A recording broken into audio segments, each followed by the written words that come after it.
Assalamualaikum warahmatullahi wabarakatuh. Perkenalkan saya Eli Antini, guru SDN Negeri 2 di salah satu Kabupaten Tegal. Saya akan memaparkan aksi nyata topik 1, menyebarkan pemahaman merdeka belajar.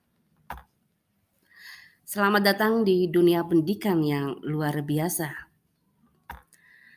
Ibu Bapak yang berbahagia, ada 5 modul Merdeka Belajar. Yang pertama, mengenali dan memahami diri sebagai pendidik.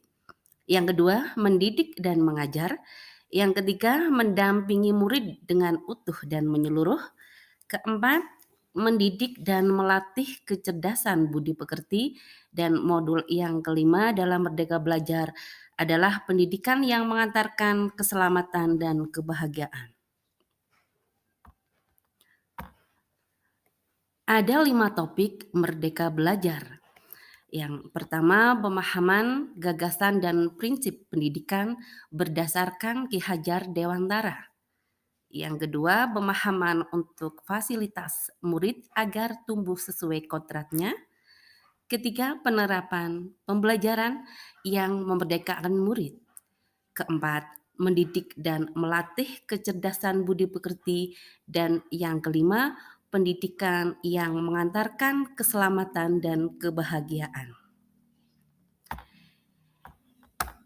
Ibu Bapak yang berbahagia, dalam teori konvergensi Ki Hajar Dewantara ada 2 teori.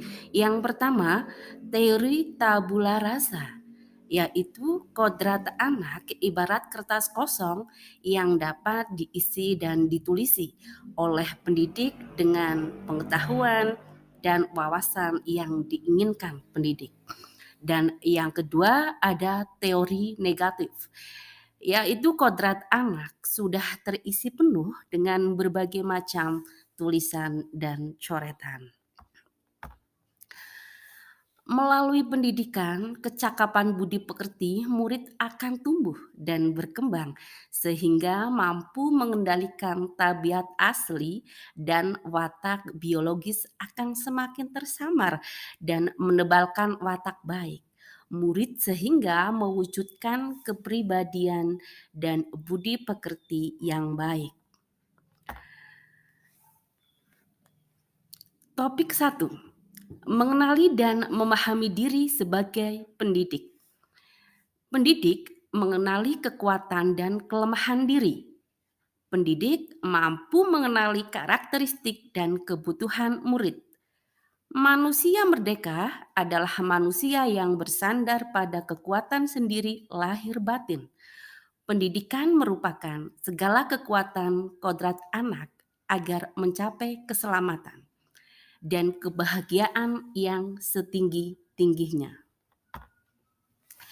Ki Hajar Dewantara dalam gagasannya sistem pendidikan humanis dan transformatif.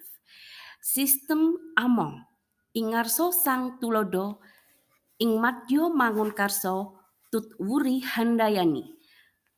Pendidikan yang sesuai dengan bangsa adalah pendidikan yang humanis, kerakyatan, dan kebangsaan. Topik 2. Mendidik menyeluruh.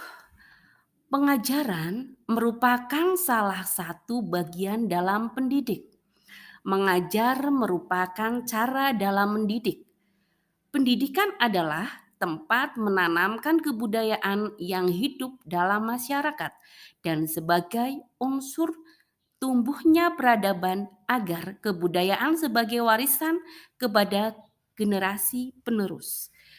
Pendidikan sebagai tuntunan, menonton kodrat pada diri murid agar mereka mencapai kebahagiaan yang setinggi-tingginya sebagai manusia, sebagai anggota masyarakat.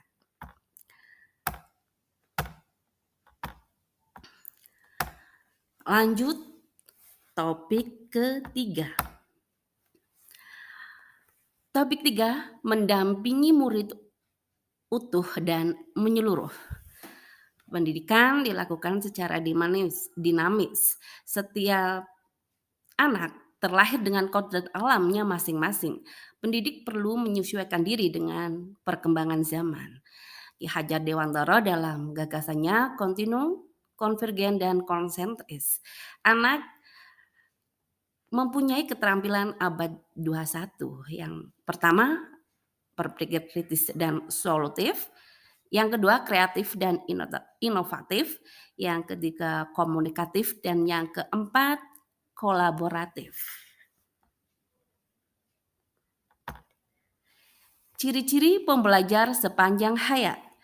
Memiliki kemampuan belajar secara sukarela dan berkelanjutan, mengoptimalkan potensi diri, meningkatkan kualitas hidup secara berkesinambungan, mengikuti perkembangan iptek, masyarakat, dan sosial, menghadapi tantangan masa depan dan mengubahnya menjadi peluang. Lanjut topik keempat, mendidik dan melatih kecerdasan budi pekerti.